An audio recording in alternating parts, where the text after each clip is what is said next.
Mhm,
mhm, mhm, mhm, mhm, mhm.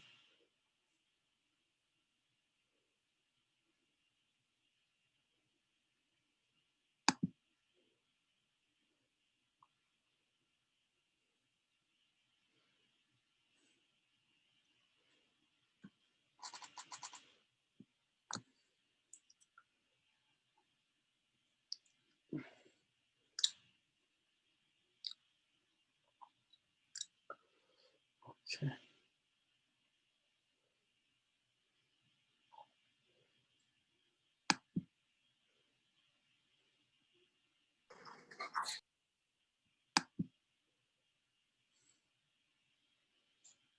Hello,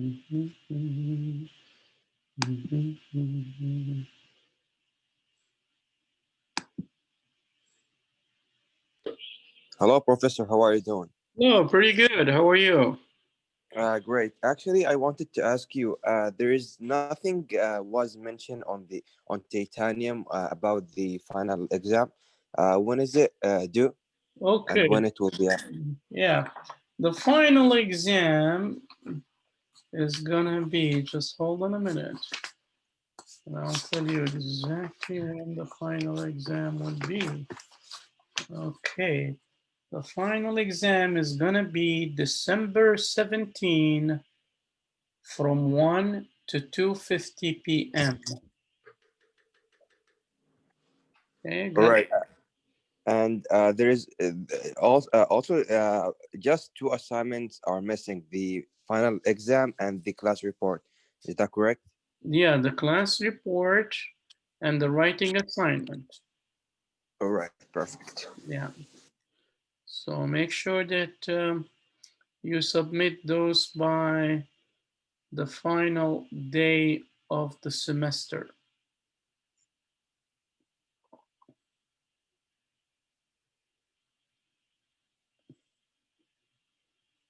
And you said 17 at 1 p.m., right?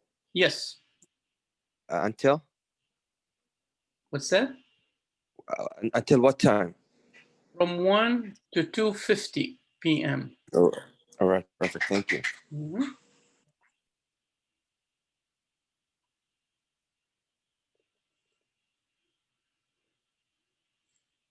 Professor, how many work for the class report do you want? 1 page. Okay, thank Just you. 1 page. Do not go over 1 page. 1 page double space. In other words, I just want to know in your own words, basically, what have you learned from this class? That's all I need. Just in 1 page, tell me what your expectations were, if you learned anything from the class, as far as this course is concerned, etc. So in just in Thank, 1 page in your own words, you can do that. yeah, thank you. Mhm.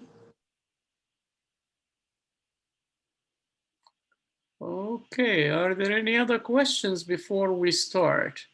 It seems like we only have 14 students out of 39, so less than half of the students are here.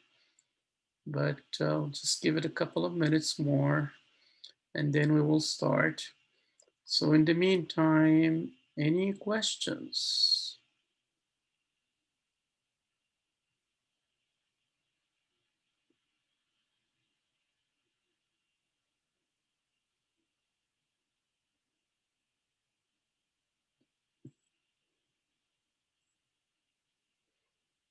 Okay, today what we want to do is we want to cover chapter 15, and all what we have left after this chapter is just chapter 16. And once we finish chapter 16, then we will do a final exam review, and we will go over the different questions that you will expect to see in the final exam. So, we will do that right after finishing chapter 16. And I do encourage everyone and highly recommend that you read all the notes that I have posted for you. The notes that I use from my book, of course. Just make sure you read those notes. You will find them very, very helpful in trying to cement all the ideas regarding exchange rate, currency crisis, and of course in chapter 16, when we will look at the macroeconomic policies in terms of monetary and fiscal, and how those policies are used to actually help bring overall balance in the economy. We will talk about that in chapter 16. But if you read my notes, they really are pretty much simplified, and they pretty much hit everything on the head in as far as trying to determine uh, what are the issues at hand and what are the problems and how do we go about solving those issues and problems. So it's very, very important that you read those notes. Um, okay, today what we want to do is we want to start with chapter 15, which deals with exchange rate systems and currency crisis. Now, what are we going to be doing in this chapter? Well, the things that we will focus on, number one, is we really want to look at the different types of exchange rate systems. In other words, fixed exchange rate versus floating exchange rate. We want to look at how do countries go about deciding which system to use. And then we will look at the impossible trinity. This is very, very important, as we will see in just a few minutes. Um,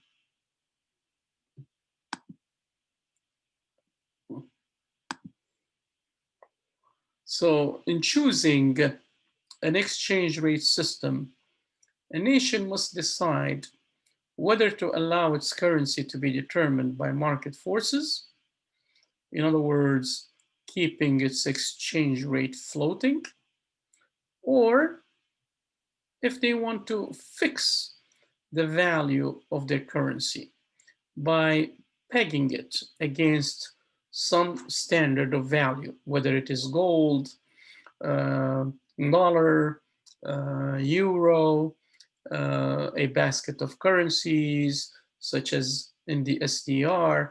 So, each country has the opportunity to look at its economy and to look at the surmounting conditions that the economy is facing. And based on that, they will be able to make a decision on which route to take. Will they go toward the flexible exchange rate? In other words, let the market determine what the value of the exchange rate will be?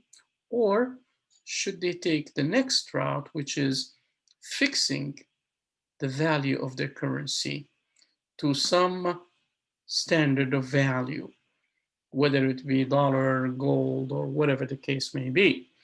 So this is basically what we are going to be looking at. Um, Now, a nation, of course, once it decides to use a floating exchange rate system, in other words, it will let the market forces of demand and supply determine the value of its currency. Then the nation must also decide whether the currency should float independently or whether their currency should float in unison with a group of other currencies, or whether they should let their currency crawl according to a predetermined format. So all of these things are, different perspectives that a country may take into account when deciding how do they want to float their currency.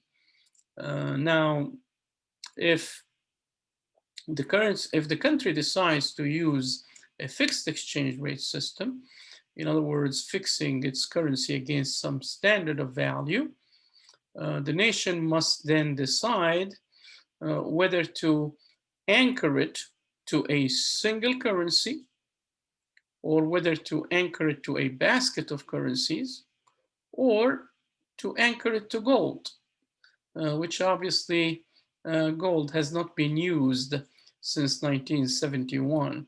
In other words, the whole idea of gold has been phased out from the international monetary system after 1971. So really no one deals with gold as they were dealing with it before. So those are, some of the things that countries may want to look into. Now, of course, there are certain conditions imposed by the IMF. Now, all countries are obviously members of the IMF, and the IMF does have its own conditions when it comes to exchange rate policies. In other words, the IMF will not allow countries to manipulate their exchange rates so as to take an advantage of other countries. In other words, it will not allow certain countries to depreciate their currencies because they want to get an edge, a competitive edge over other countries. That's something that the IMF will not allow, or to gain unfair competitive advantage. So members should act to counter short-term disorderly conditions in exchange markets. And when members intervene in exchange markets, they must take into account the interests of other members. So it's not free for all. In other words, the IMF puts a lot of constraints on how countries ought to change the value of their currencies. And here, of course, it just shows you the different types of exchange rate system used by different countries. Like you see, the hard peg, probably about 13% of IMF members use hard peg fixed exchange rate system. And then you see that close to maybe about, I would say 36% happen to use soft pegs, which is somewhere in between fixed and floating. That's what a soft peg is. And then you see nations that happen to be using floating exchange rates, which is about close to maybe 40%. So you can see that most nations nowadays happen to be using floating exchange rate systems. Now, how do countries decide on which system to use?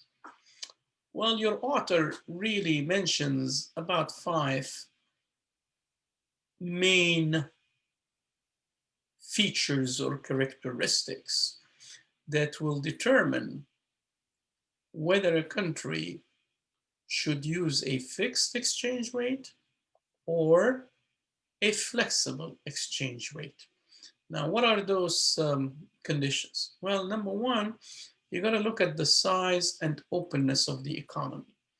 In other words, the smaller the country is, and the more the country is open to trade, the more conceivable for that country to be using a fixed exchange rate system. In other words, it would be a lot more beneficial for this small country that happens to have an open economy. It will be best suited to actually use a fixed exchange rate system. So the size and openness play an important role in determining what type of exchange rate system should be used. The other one is the inflation rate.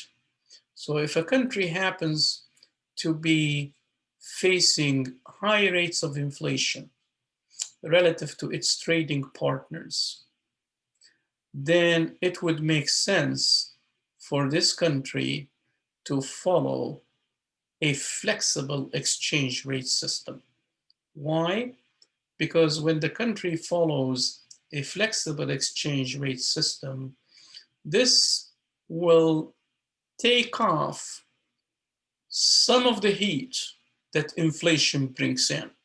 In other words, it counteracts the impact of inflation. For example, if let's say the US happens to have an inflation rate of 6%, and Europe has an inflation rate of 2%. So obviously there is a 4% inflation differential. Now, if the US follows a flexible exchange rate, then automatically the US dollar will depreciate by 4%, which will counteract the inflation differential. So it's important, if a country happens to be facing high levels of inflation rates versus its trading partners, it would make more sense for that country to be using a flexible exchange rate system.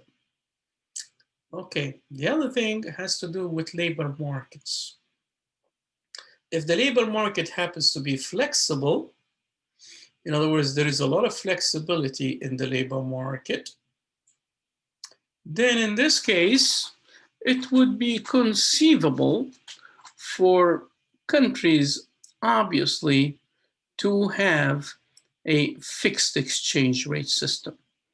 But if labor markets are not flexible and wages happen to be rigid simply because of minimum wage laws, etc., then it makes sense for this country to be using a flexible exchange rate system, because a flexible exchange rate system will counteract the rigidity of the labor market. So again, those are some of the things that will determine how a country will decide on which system to use. And then we have degree of financial development. Now, in developing countries, usually financial markets are very immature. In other words, usually financial markets are at their infancy. And as a result, a free floating exchange rate may not be sensible, because a small number of foreign exchange trades can cause big swings in these countries' currencies. So obviously, it does not vote well for these small countries that happen to have immature financial markets to be having a free floating exchange rate system. Rather, these countries should have fixed exchange rate systems. That's why you see most advanced countries with mature financial markets happen to have flexible exchange rates, whereas developing countries with immature financial markets happen to have fixed exchange rate systems. And then, of course, we have capital mobility. In other words, the more open an economy is to international capital, the harder it is to sustain a fixed rate. So if there is capital mobility, it would be extremely difficult to have a fixed exchange rate system. If there is capital mobility, it would be wise for countries to have a flexible exchange rate system.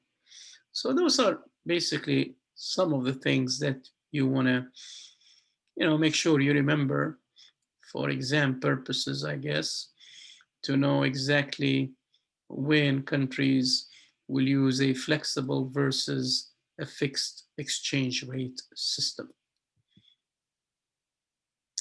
Now, when countries allow free capital movements, this free capital movements will put constraints on a country's choice of exchange rate system, and will also put constraints on the ability to operate independent monetary policy. That's what free capital flows would do.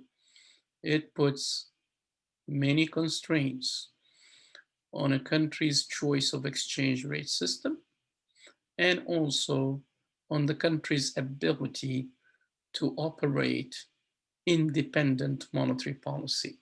And this is really known as the impossible trinity. In other words, a country can maintain only two of the following three policies.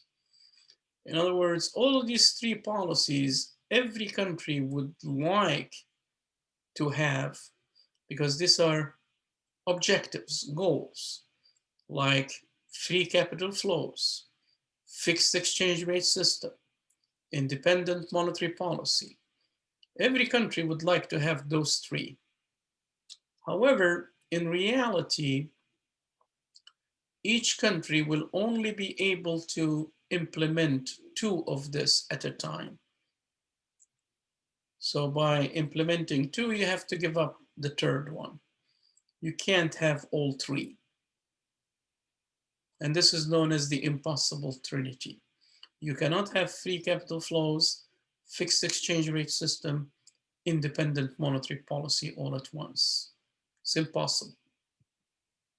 And here's what the impossible trinity looks like. Through this triangle right here, you see we have at this vertex of the triangle, free capital flows. At this vertex, we have fixed exchange rate. And at this vertex, we have independent monetary policy. So all of these are three objectives that each country would like to attain. However, if we look at the US, for example, the US does in fact have free capital flows and also has independent monetary policy, but cannot have fixed exchange rates. So the US obviously has a flexible exchange rate system. China, on the other hand, does in fact have independent monetary policy. It does have a fixed exchange rate. It fixes its currency, the yuan, to the US dollar. So it has a fixed exchange rate system. However, it cannot have free capital flows. So China or the Chinese government, they impose a lot of control on free capital flows. So free capital flows does not exist in China. And then we have Hong Kong, another example. They have free capital flows. They also have a fixed exchange rate. They pretty much fix their Hong Kong dollar to the US dollar. As a result, they cannot have independent monetary policy.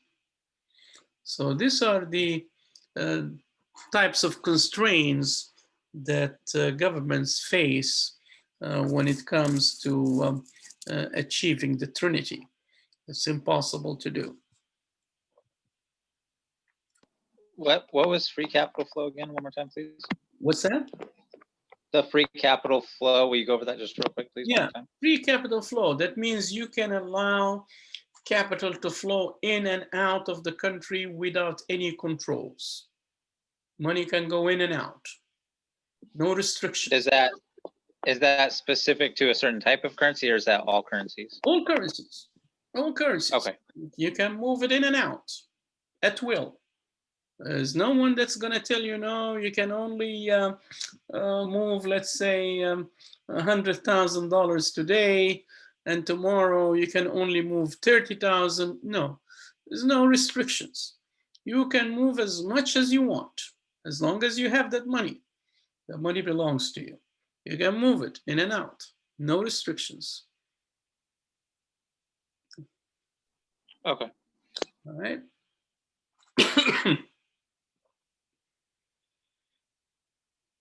Now, the use of fixed exchange rates, of course, is primarily used by small developing nations.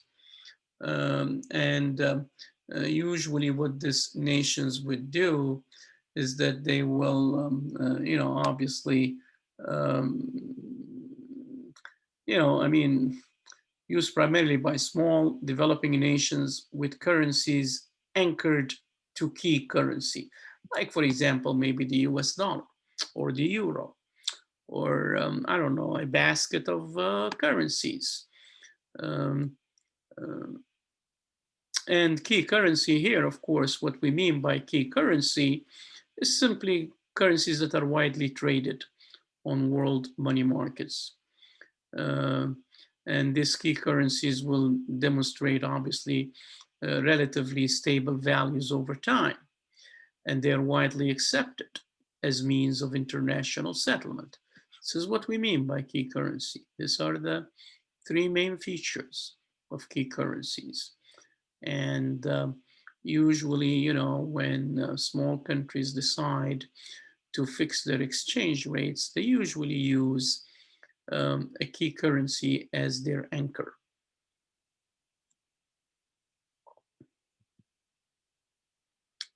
And you can see from here that the key currencies obviously are the US dollar, the euro, British pound, Japanese yen, Canadian dollar, and Australian dollar.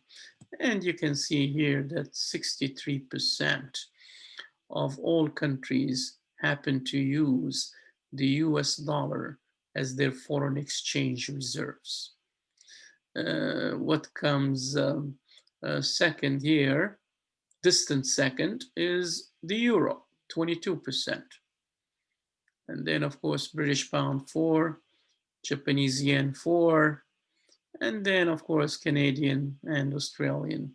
It's really not that much to talk about here in terms of percentages, but the one that really is highly significant is the dollar, the US dollar, 63%.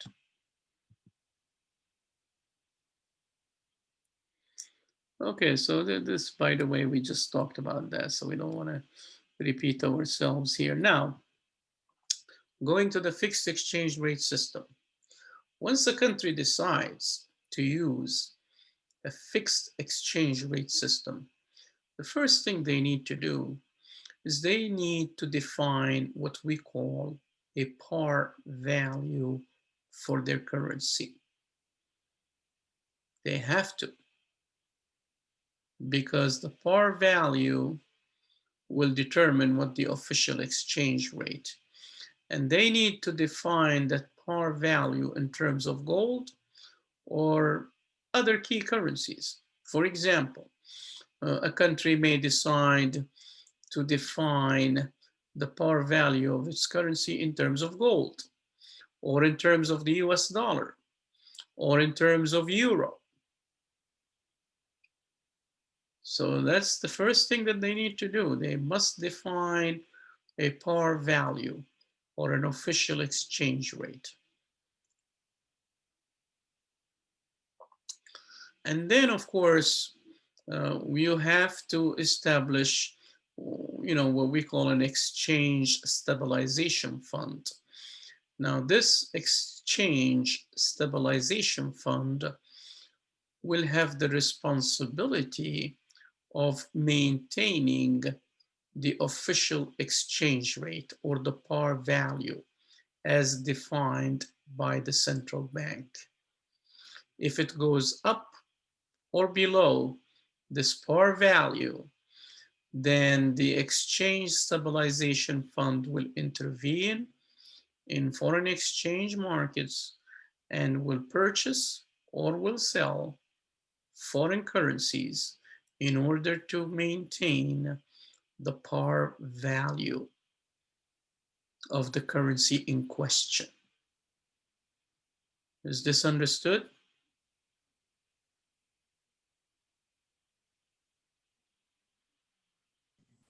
I'm sorry, could you repeat that one more time? Yeah. Once a country defines the par value of its currency, either in terms of gold or some other key currency, then the next step, of course, is to establish an exchange stabilization fund. This exchange stabilization fund will have the responsibility of maintaining this par value. In other words, if it happens that the exchange rate goes above or below this par value, then the exchange stabilization fund will intervene in the foreign exchange market through either purchasing or selling of foreign currencies to maintain the par value.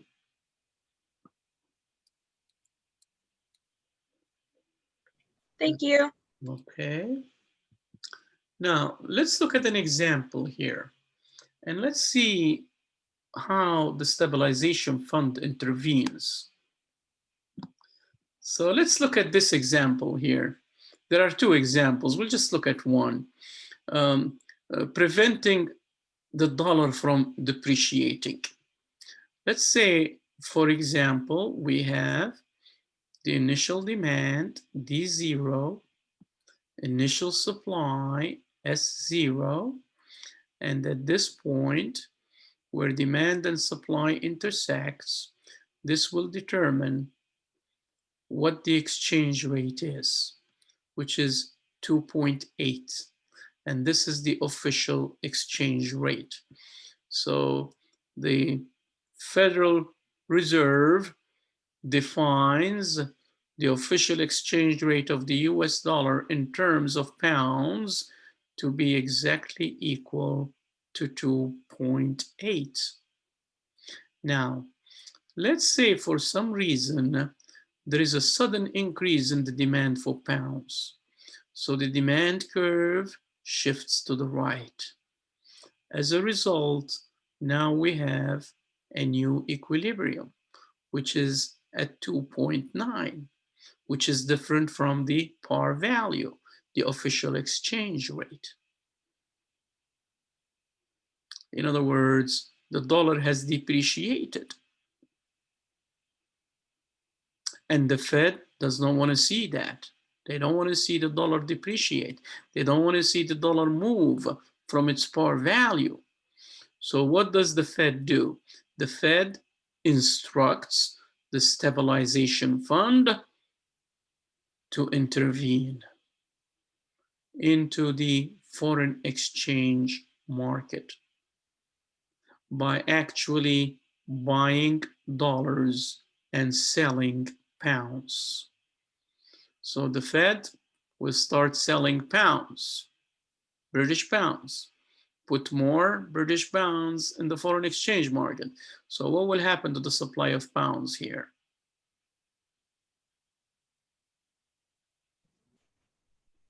It'll go back to 280.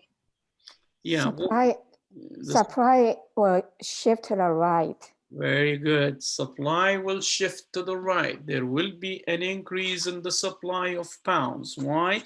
Because the Fed has instructed the stabilization fund to actually purchase dollars by selling pounds. This is exactly what happens. They will sell British pounds to purchase dollars. And as a result, the dollar would fall back to its original position of 2.8. So that's basically what we mean by the Fed intervening to actually stabilize the exchange rate. And that's why we call this the stabilization fund. In other words, the responsibility of this fund is only to stabilize the currency, to make sure that the currency does not deviate from the official exchange rate. Is this understood? Does everyone know what the stabilization fund is used for? Yes. Good. All right, so let's move on. On each I have a question. What's that? Why do you need graph, right? I can't hear you. You have a question? I do. Can you hear me? Your audio's a little robot-y, Okay, hold and on. you're really quiet. I can't hear you now. Anyway, so try to fix your Is it any audio. I better? guess.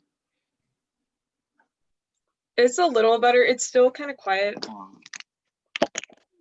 Yeah, I can hear you fine. You guys hear me fine or? Yeah, I can hear you. Yeah, okay. Yeah, I can hear you too, but I guess some students, they have problems with their audio. Anyway. Just type it in the chat so we can read it. Is this better? Oh yeah, it's a lot better. Okay, so my question is, F on both of the graphs, is that where the, what do we call these people? The exchange stabilization fund, that's where they buy or sell in foreign currencies? Exactly. Okay. That's what they do. They buy and sell foreign currencies in order to maintain the exchange rate at its official exchange rate value. So essentially, if the rate goes over the official exchange rate, then they're going to buy whatever that currency is. But then if it's below, they're going to sell. Right. Well, if it is above, if it goes above, then Yeah. obviously that country is going to be selling foreign currency to buy US To dollars. buy their currency. Okay. Right. Mhm. And then the Thank you. opposite, of course, would happen if the currency happens to be appreciating. Okay.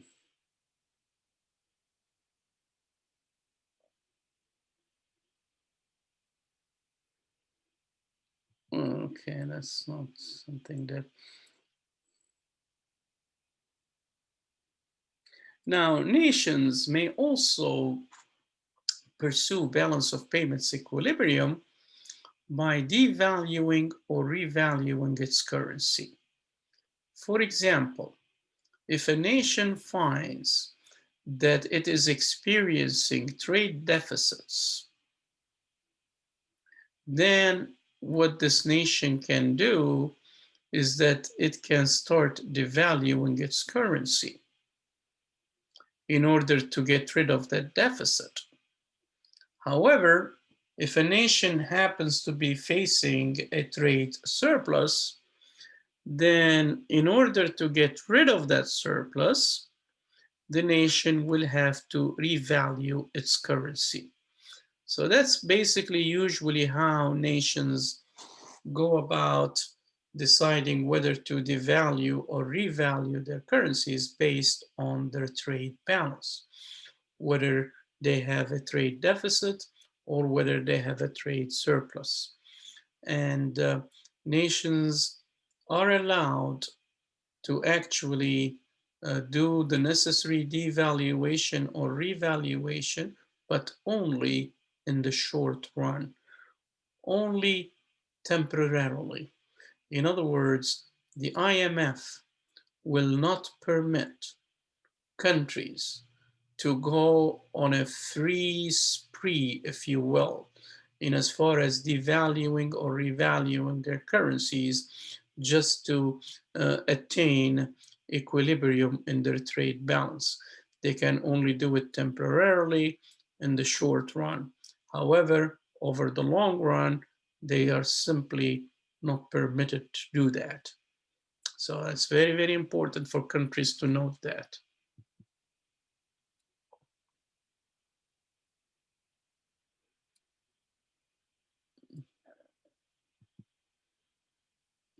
Now, the Bretton Woods system of fixed exchange rates, which was obviously established in 1945 after the Second World War and after the Great Depression, countries got together to find a way to bring stability to global financial markets.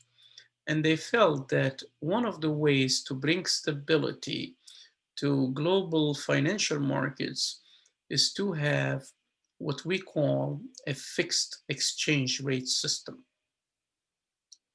Now, the Bretton Woods, of course, had that fixed exchange rate system.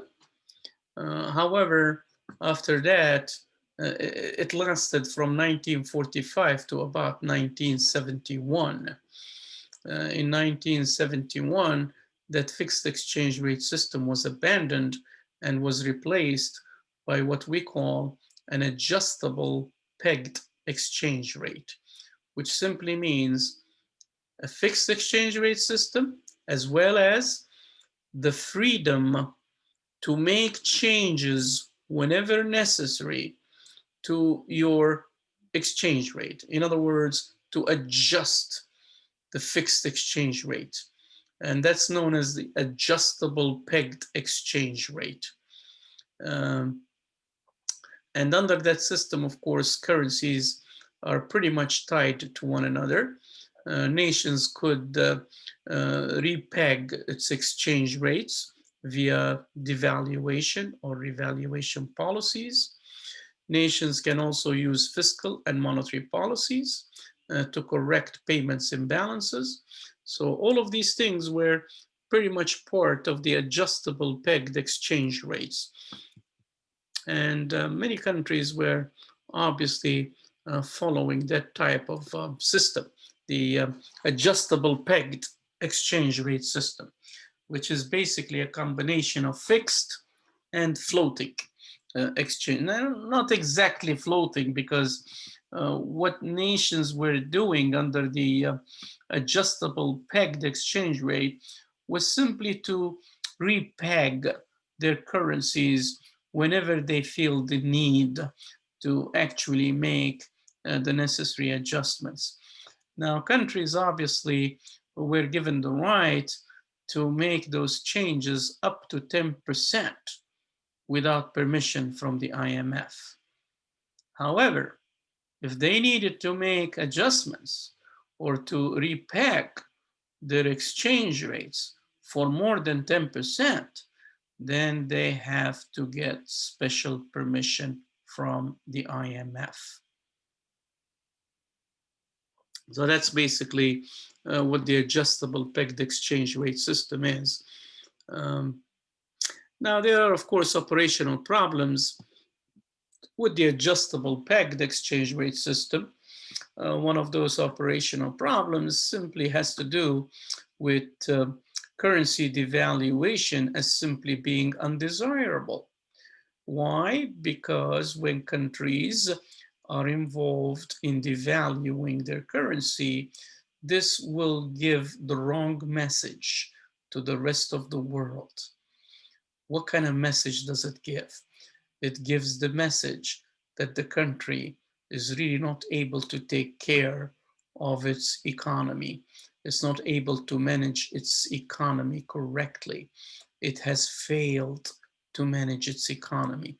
So this may obviously cause loss of prestige.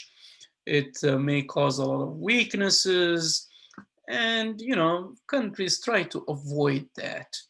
So this is one of the operational problems. The other one, of course, is that when currencies are being revaluated, in other words, increased in value, this may not be acceptable to exporters.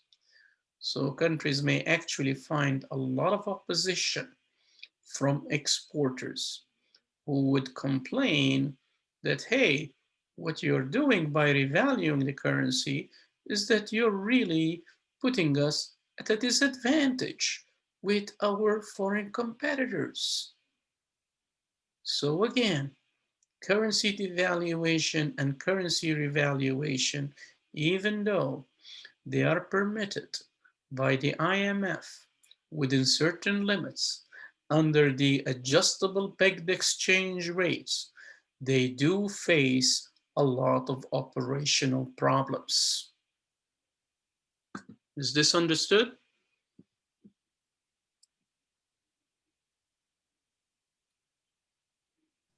Yes. All right. And this is basically, you know, the same thing right there.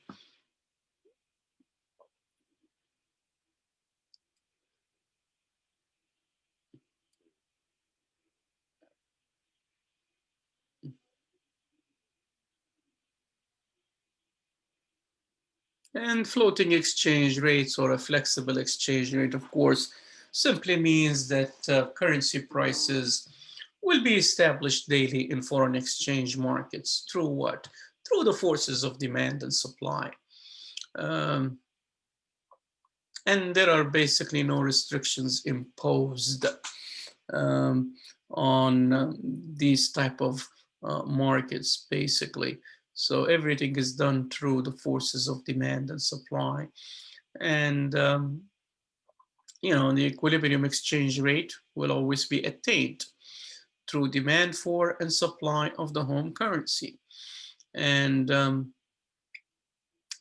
changes in exchange rates will occur whenever there is a need to correct a payments imbalance. In other words, shifts in imports and exports of goods, services, and short-term capital movements will affect the exchange rate through the shifting of demand and supply. So obviously, market forces will take care of all these problems. And the government really doesn't have to worry about it. It doesn't have to intervene. It will simply let the market take its course. It will let the forces of demand and supply dictate the outcome.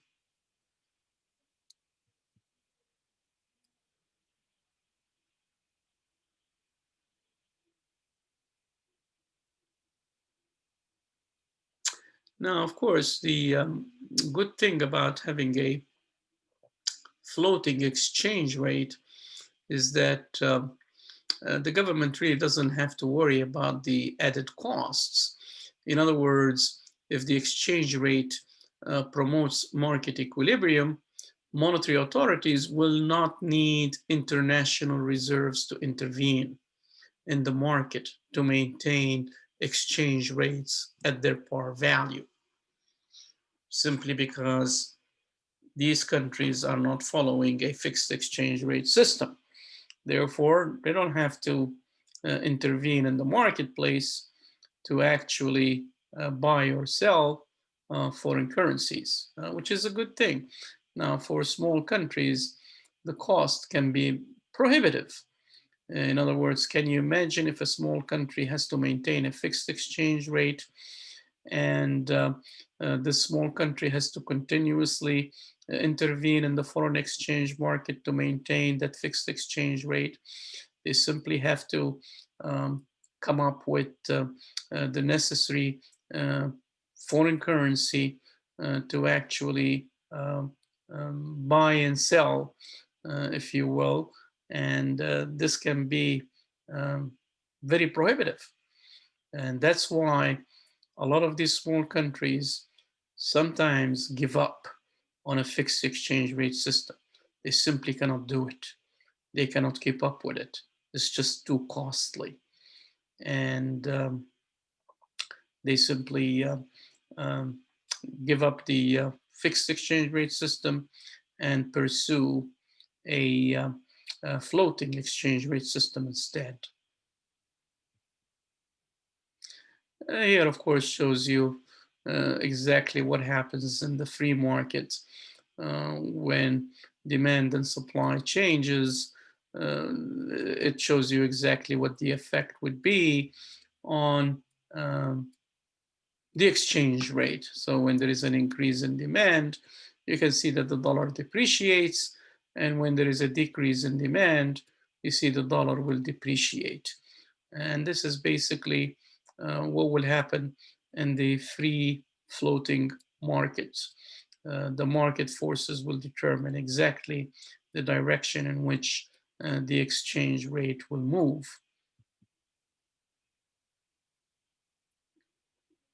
Now, how about trade restrictions, jobs, and floating exchange rates? what's the relationship between all those three? Let's say, for example, if a country is going through an economic downturn, labor will probably lobby the government to actually place import restrictions to save domestic jobs. So if the government does that and they put trade restrictions to save domestic jobs under a floating exchange rate, what will this do? So you're restricting imports, correct? You're putting trade restrictions on imports. So you're restricting imports. Now, when you're restricting imports, the demand for foreign currency would fall. Now, if you're following a floating exchange rate, what would this do to the US dollar? Come on, you should be able to answer this. You're putting... Appreciate. Very good. The US dollar will appreciate. Okay. Now, when the US dollar appreciates, what are you doing to US exports? Are you harming them or are you benefiting them? Harming them. Very good. You're harming them. So in other words, this whole trade restriction things in as far as jobs is concerned under a floating exchange rate does not work. This is what I'm trying to say here. Okay. Does everyone understand this? That putting trade restrictions in order to save jobs under a floating exchange rate will not work.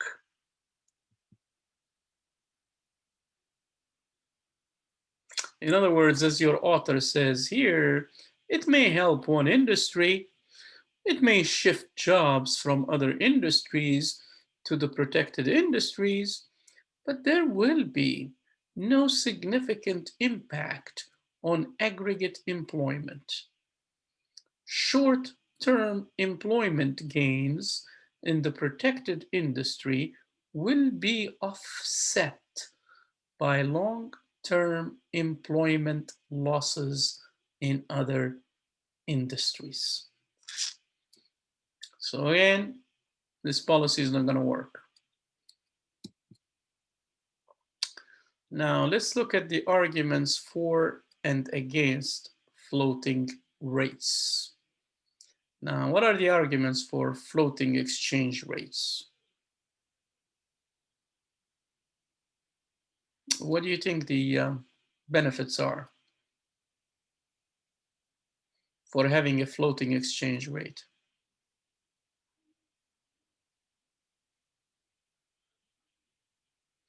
Well, number one, of course, is the simplicity. And under a floating exchange rate will respond quickly to changes in supply and demand conditions. Exchange rates will clear the market of shortages or surpluses of a given currency. And also floating exchange rates give rise to simplified institutional arrangements that are relatively easy to enact. So you really don't need Congress, or you don't need the president to actually get involved in making rules and regulations. This is something that takes place under free market conditions through demand and supply, basically.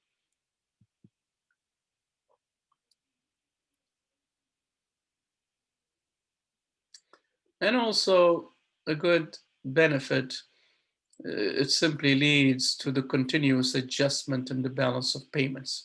When you have a floating exchange rate, there is continuous adjustment in the balance of payments. It also partially insulates the home economy from any external forces. Nations will have greater freedom to pursue policies that will promote domestic balance, which we will talk about in the next chapter, what domestic balance is, internal balance and external balance.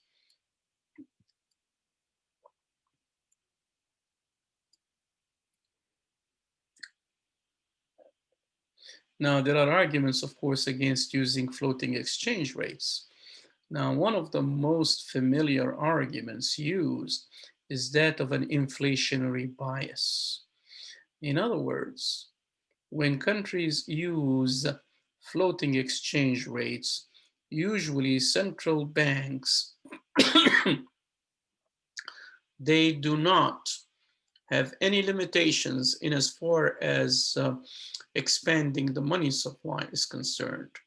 So they pretty much go on a spending spree, basically, by increasing the money supply.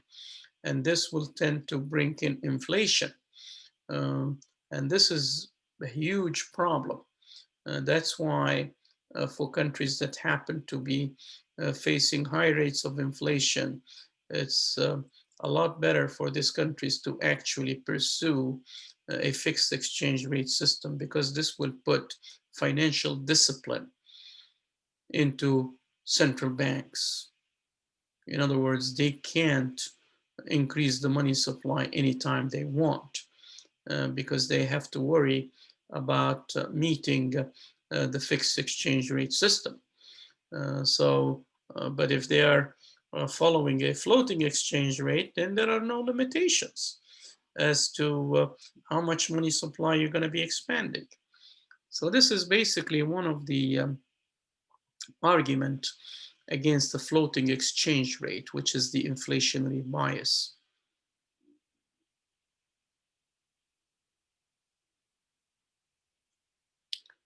Okay, and I guess here it's probably a summary of the advantages and disadvantages. I'm really not going to go over them. They're self-explanatory for both fixed exchange rate and floating exchange rate.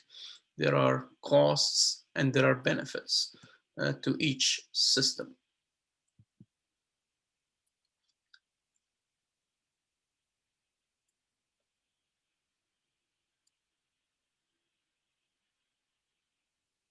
Managed floating system.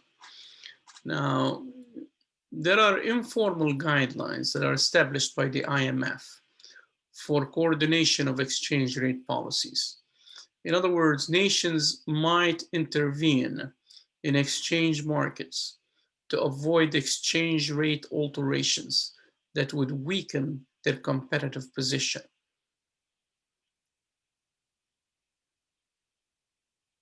And there is concern, of course, by countries that if they allow their exchange rate to float over time, this might lead to disorderly markets with erratic fluctuations in exchange rates. That's why a lot of these countries would like to have what we call a managed floating system. In other words, they don't want the floating system to get out of control. They want to be able to manage it.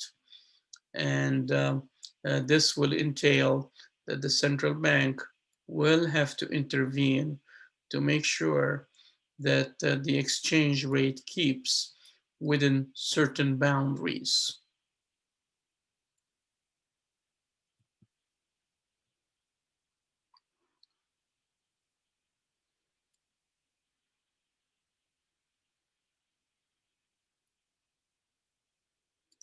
And, you know, there is what we call clean float and dirty float, and you don't have to worry about all of that. You know, whereby the clean float simply means that it is the market solution that will determine what the exchange rate is. In other words, there is no intervention at all. That's why we call it the clean float. The dirty float, of course, what we mean by that is simply that, yes, we let the market determine the exchange rate, but at the same time, we're going to let the government intervene anytime it feels that the forces of demand and supply are not bringing the desired outcome. That's called dirty float. So we have clean float and we have dirty float. And you know, the rest we don't have to worry about that at all. And this is basically the same thing that we talked about earlier on when we said that if the government wants to attain a fixed exchange rate, then it needs to intervene whenever the exchange rate deviates from the official exchange rate. Similarly here, with a managed floating exchange rate system, the government can also intervene if it feels that the exchange rate is going beyond a certain limit. So the government can also intervene in this case, and this is known as managed floating exchange rates, whereby the central bank will intervene in the foreign exchange market to either buy or sell foreign currencies in order to maintain a certain value of the exchange rate.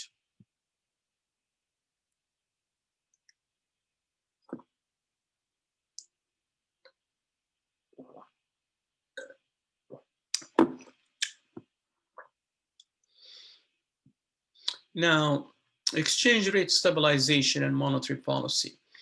Now, to stabilize a currency's exchange value, you could use expansionary monetary policy, or you could use contractionary monetary policy. For example, expansionary monetary policy simply means increasing the money supply to offset currency appreciation. Basically, that's what you will do in an expansionary monetary policy. In other words, by increasing the money supply, all what you're doing is you're reducing the interest rate. And when you reduce the interest rate, that simply means that the demand for your currency would fall. And when the demand for your currency falls, this obviously will result in your currency being depreciated, basically. So that's what an increase in the money supply would do, basically. Increase money supply to offset currency appreciation. That's why you want to increase the money supply, to offset currency appreciation. In other words, to bring the value of your currency down. And you could do that by increasing the money supply, because by increasing the money supply, you're reducing the interest rate. And by reducing the interest rate, you're reducing the demand for your currency. And by reducing the demand for your currency, you're actually leading your currency to depreciate. So if you want to offset currency appreciation, you want to increase the money supply.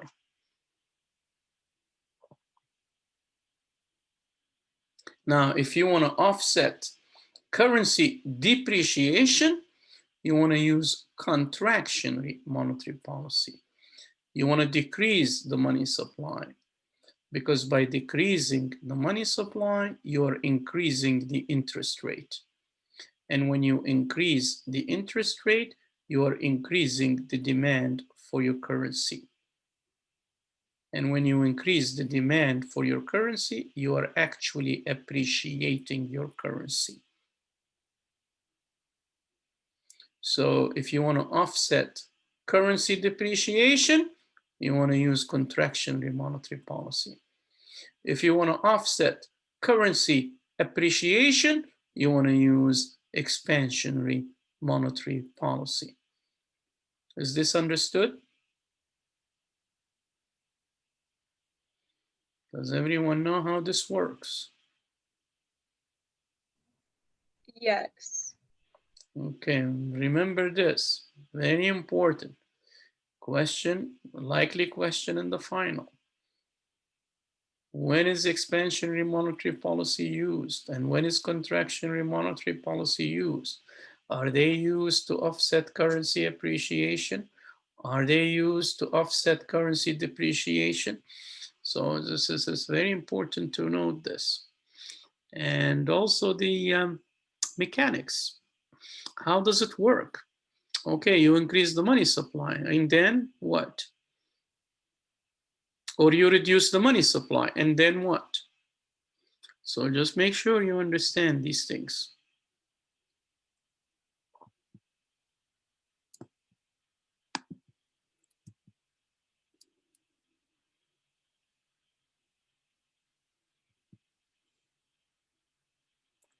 Now, is exchange rate stabilization effective?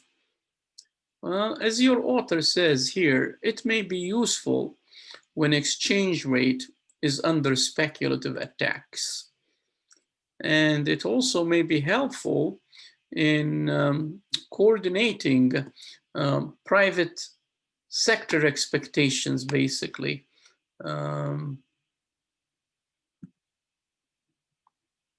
And research does, in fact, provide some support for the short-term effectiveness. So in the short run, yeah, it may be effective, but over the long run, it's really not that effective. In other words, research does not support long-term intervention.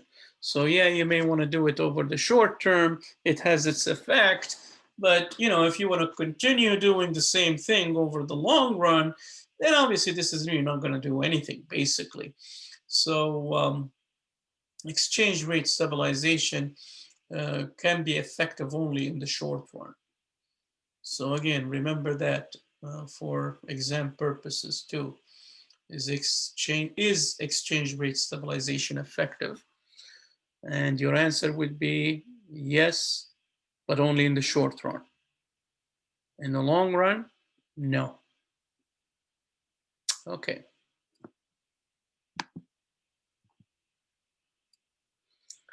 Crawling peg system.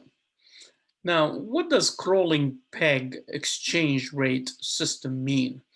It simply means that when a country happens to be pursuing this crawling peg exchange rate system, it's actually involved in making small but frequent changes in the par value of the currency in order to correct for balance of payments disequilibrium.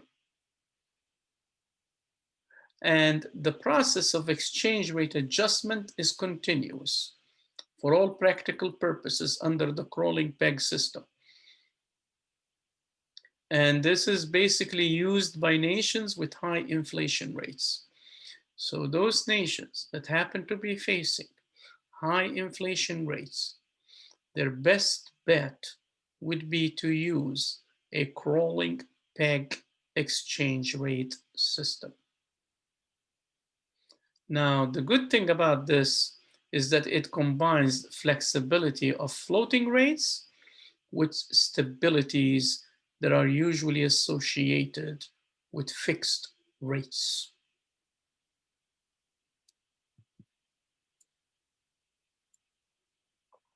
Currency manipulation here, we're really not going to spend too much time on it.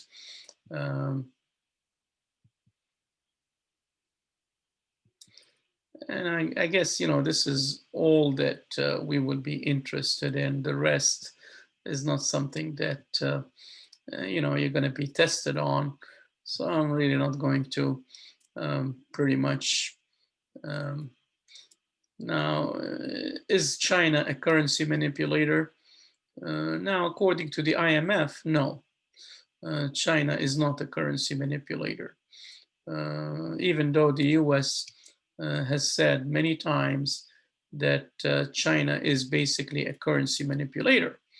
And but according to the IMF studies, it has shown that China basically is not manipulating its currency.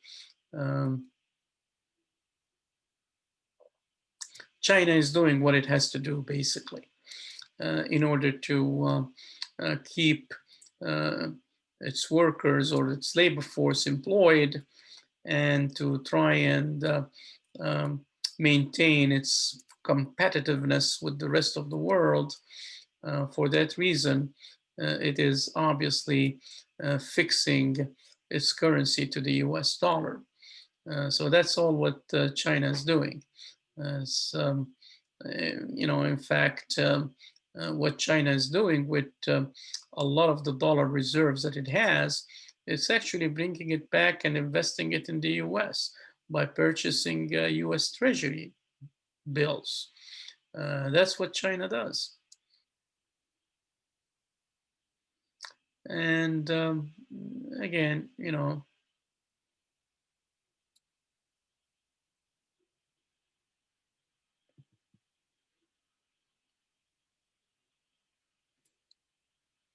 and in 2015, the IMF has declared that the yuan is no longer significantly undervalued against the dollar, as the US has been saying for a long time. And this judgment is based on 4-part test done by the IMF.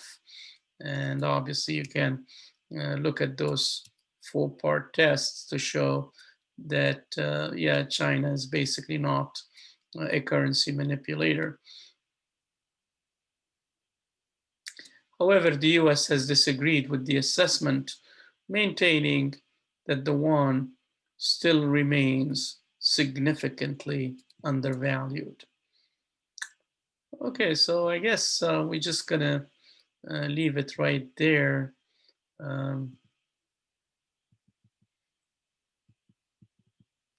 Everything else, basically, it's not something that we want to spend much time on. As I said, it's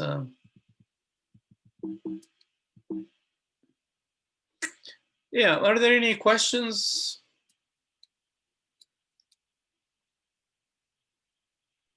Yeah, I've got a quick question about the final review. Mm-hmm. I know last time you had like a Word doc with a bunch of terms. I was wondering if you could post that, if you're gonna do the same thing, if you could post that before class so we can have that to Yeah, kind of stay organized. I'd sure. appreciate That's that. what I'm gonna do. Hopefully this weekend. I will post that for you. Thank you, Professor. You're welcome. Any other questions? We still have 3-4 minutes left, so might as well take advantage. I'm sorry, real quick, what are your office hours again? Yeah, they are Mondays and Wednesdays from 3 to 4. Okay. Okay, well, I might stop by because there's some stuff that I'm like confused on, but like I don't have a compiled list of questions about it yet. I just general like ideas. So Okay. I'll composite that and probably show up. Although I do have a class during that time, but I might just have to, Okay. dip. Okay. Okay. All right. Thank you, Professor. Have a good weekend. You too. Take care. Thank you. You're welcome.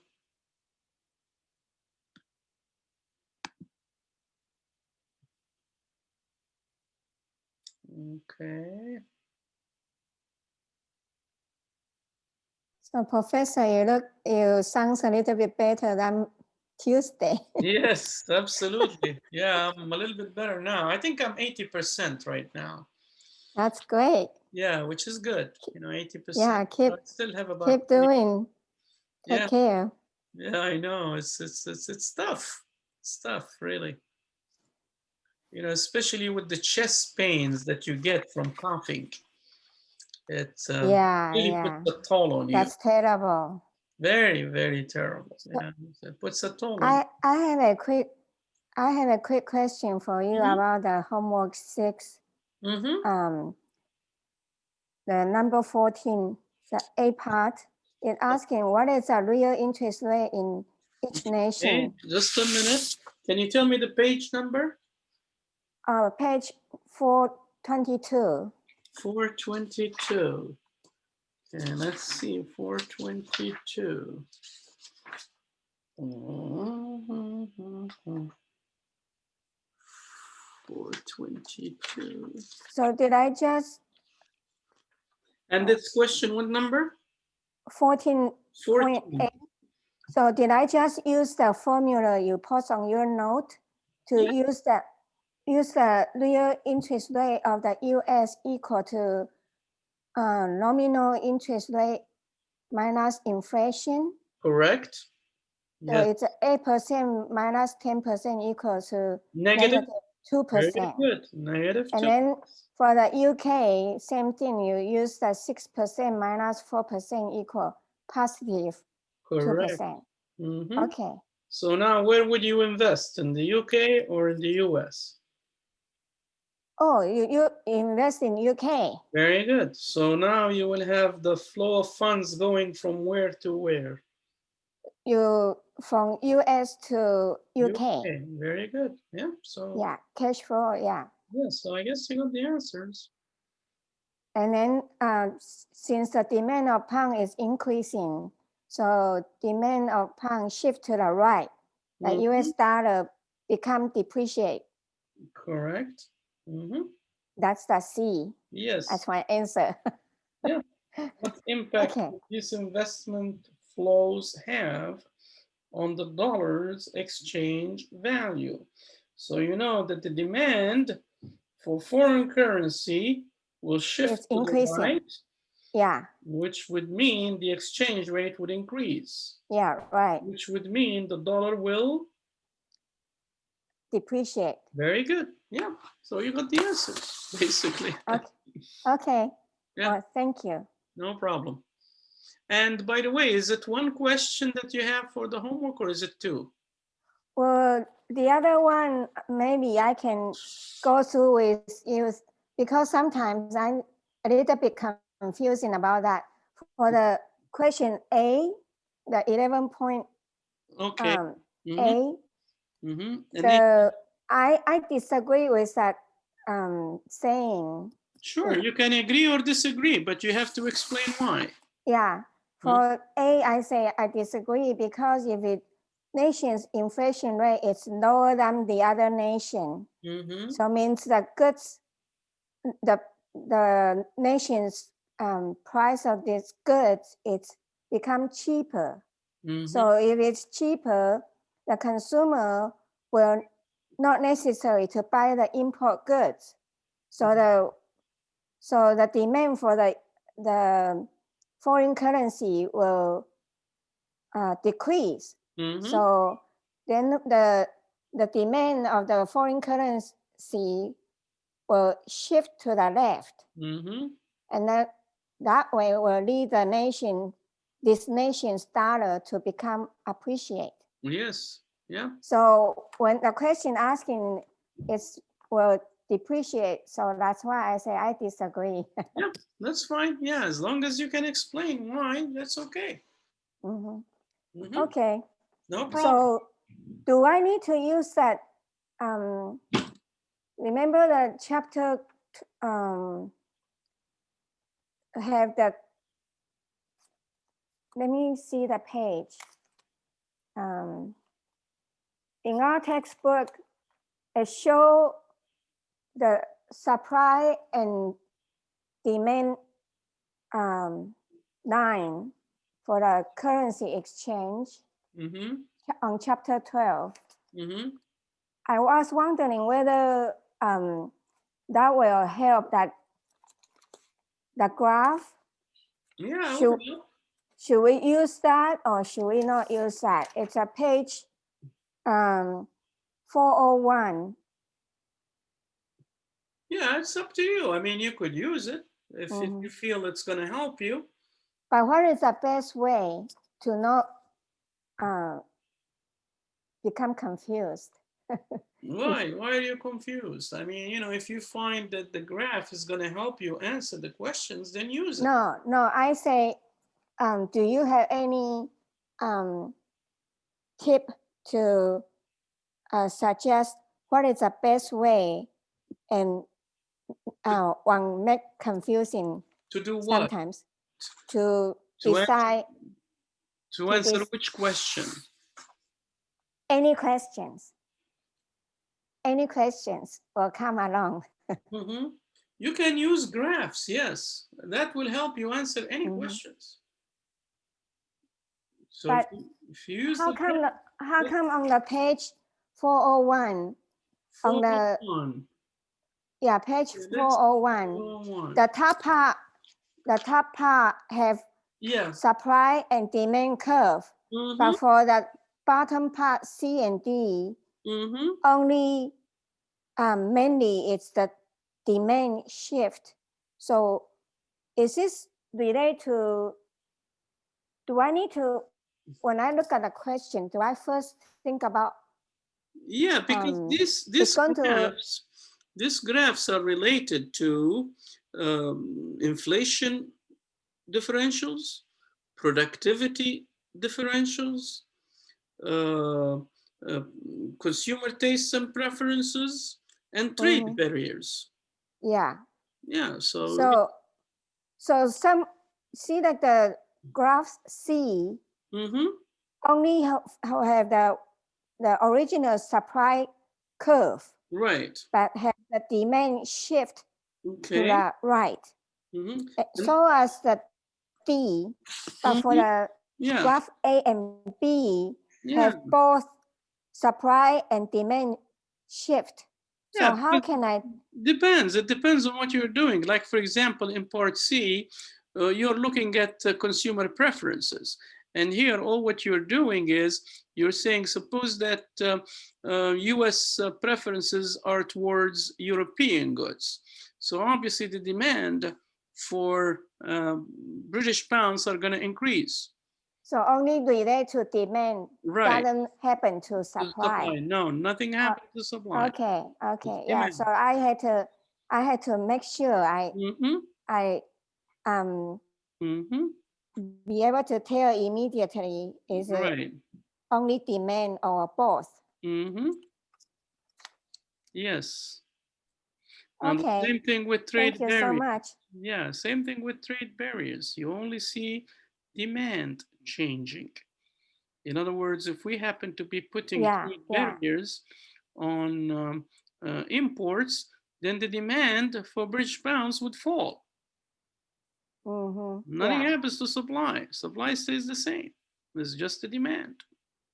Okay. Okay. No problem. Thank you. Thank No you. problem. And you take care. Okay, we'll see you next. See you next Tuesday. All right. Take care now. Okay. Bye-bye. Bye-bye.